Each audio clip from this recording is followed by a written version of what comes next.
Análise das toxinas. A seguir, vou explicar o que é toxina. Em outras palavras, a toxina é sangue turvo, são nuvens espirituais. Conforme já escrevi outras vezes, as nuvens espirituais surgem devido aos pecados e às impurezas, que evidentemente se originam no mal. Todos sabem que essa visão de pecados e impurezas é quase que um monopólio das religiões desde a antiguidade. Entretanto, é lamentável que elas, até agora, tenham ensinado de forma simplista, afirmando que não se deve fazer isso ou aquilo porque é pecado. Para as pessoas do passado, talvez isso bastasse. Mas hoje já não convence mais, pois a maioria é muito intelectualizada e raciocina em termos científicos. Deve-se, portanto, apresentar argumentos sólidos com base em teoria sistematizada e evidências verificáveis. O mundo em que vivemos é constituído pelos mundos espiritual e material. Da mesma maneira, o ser humano é formado de espírito e corpo físico, e ambos, numa relação íntima e inseparável, têm por princípio a identidade espírito-matéria. Sendo assim, quando as nuvens espirituais se refletem no corpo físico, o sangue se turva, e quando esse se reflete no espírito, transforma-se em nuvens espirituais. Por ser esse o ponto mais importante, gostaria que realizassem a leitura levando-o em consideração. Explicando do ponto de vista espiritual, no momento em que uma pessoa pratica más ações, esse pecado transforma-se em nuvens espirituais e quando seu acúmulo atinge determinado nível, sobrevém a ação purificadora na forma de doenças, calamidades ou penalidades legais. A parte que escapou da lei humana é punida espiritualmente pela lei de Deus. Mesmo que a pessoa consiga fugir habilmente dessas penalidades, por ser a lei de Deus absoluta, as nuvens se refletirão no corpo físico, tornando-se um grande sofrimento. Evidentemente, as doenças sobrevindas nesses casos são malignas e, em muitos casos, chega até a comprometer a vida.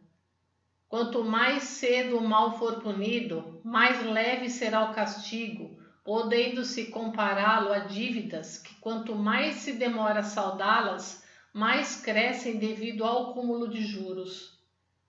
De fato, há malfeitores que conseguem livrar-se habilmente em vida dos julgamentos de Deus e do homem, mas, ao morrerem, seus espíritos passarão para o mundo espiritual e cairão nas profundezas do inferno devido ao peso dos pecados. Então, por pior que seja o malfeitor, não há quem não se arrependa do que fez.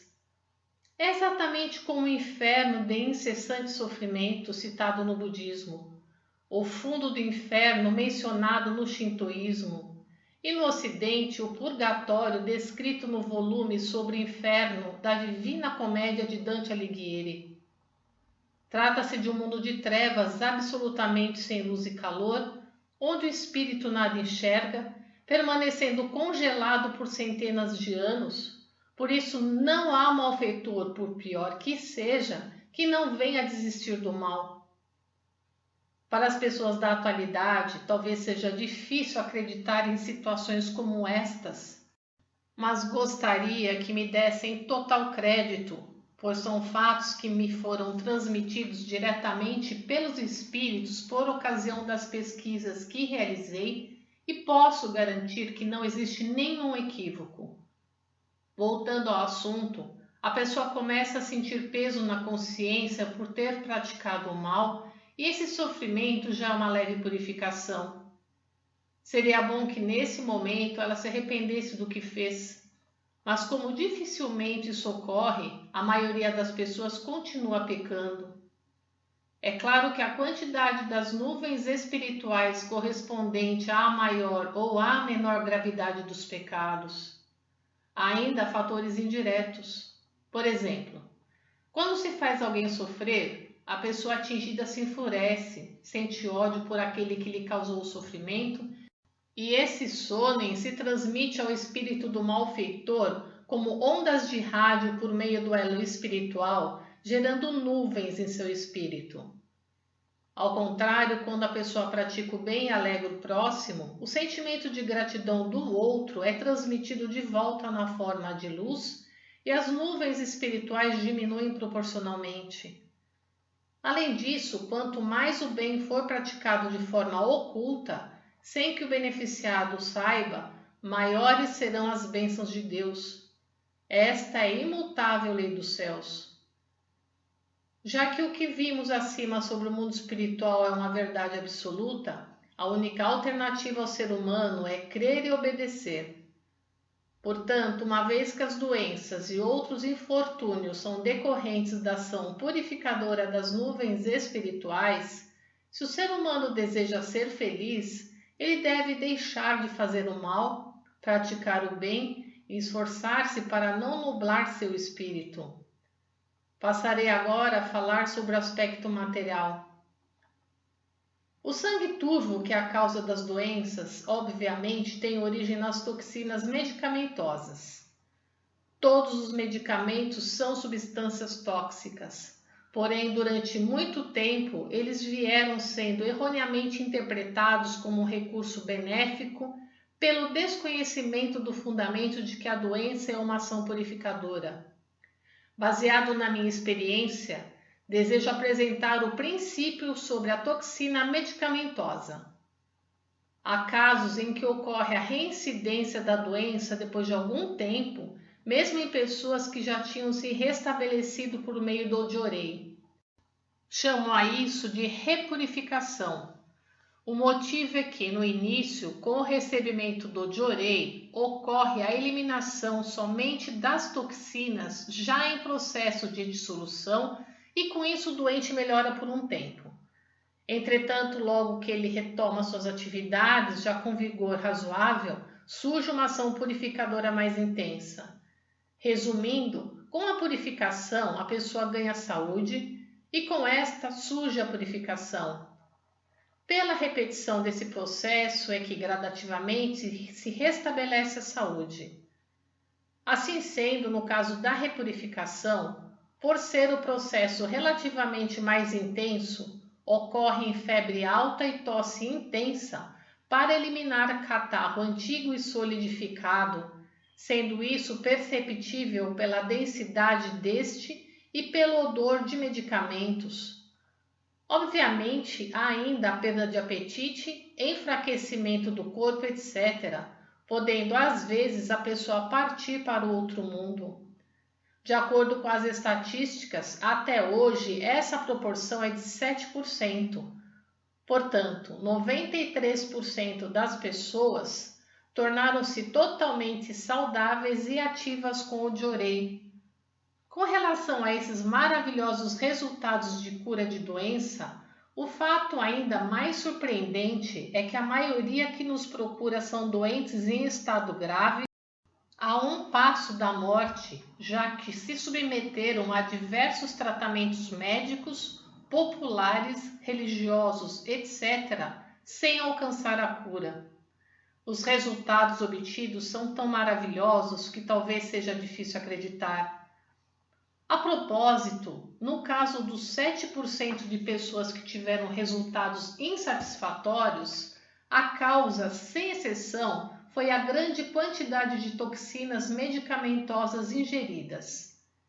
Em suma, o Odiorei é um método de eliminação de toxinas medicamentosas e isso torna-se evidente ao observarem que, quanto maior for a redução da quantidade dessas toxinas, maior é a tendência de melhora. Logo, transformar o Japão em um país livre da tuberculose não é tão difícil. Pode-se alcançar perfeitamente esse objetivo suprimindo os medicamentos e incentivando as pessoas a contrair resfriado. Uma vez que Deus criou o ser humano como personagem principal do planeta Terra, providenciou a produção de alimentos suficientes para sua subsistência, atribuindo sabor a cada um deles e paladar ao ser humano. Comer com prazer aquilo que se tem vontade de comer é o suficiente para se manter a saúde, sem precisar preocupar-se, por exemplo, com os nutrientes. A mesma lógica se aplica à questão da procriação, que apesar de não ser o objetivo do desejo sexual, acaba ocorrendo como consequência natural dele. Sendo assim, o ser humano não deve ingerir substâncias estranhas que não sejam alimento, isto é, deve excluir tudo o que é insípido ou amargo, pois isso indica o que não deve ser ingerido. Por desconhecimento desse princípio, costuma-se dizer que, desde a antiguidade, o bom remédio é sempre amargo, o que constitui um flagrante equívoco. Uma vez que a função digestiva não está capacitada a processar tudo que não é alimento e o medicamento é uma substância estranha, tal função não consegue processá-lo, ficando, portanto, retido no corpo. Isso constitui a causa das doenças. Em 1º de dezembro de 1952. Notas: pecados e impurezas. Tsumikegari em japonês. O termo tsumikegari pode ser dividido em duas palavras. Tsumi, que no âmbito legal se refere aos crimes, delitos e infrações, e no aspecto religioso significa pecado e descreve qualquer desobediência à vontade de Deus, em especial qualquer desconsideração deliberada das leis divinas. Já a palavra kegari significa impureza e é utilizada particularmente no shintoísmo como um termo religioso. São causas típicas de kegari o contato com qualquer forma de morte, parto, doença, menstruação, cuja condição pode ser remediada através de rituais de purificação. Medicamentos. Segundo o órgão brasileiro competente ligado ao Ministério da Saúde, medicamentos são fármacos, substâncias químicas que modificam uma função fisiológica com propriedades comprovadas cientificamente.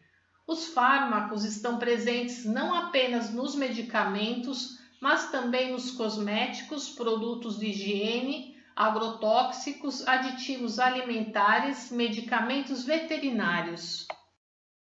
Compartilhe os ensinamentos de Meishu Sama.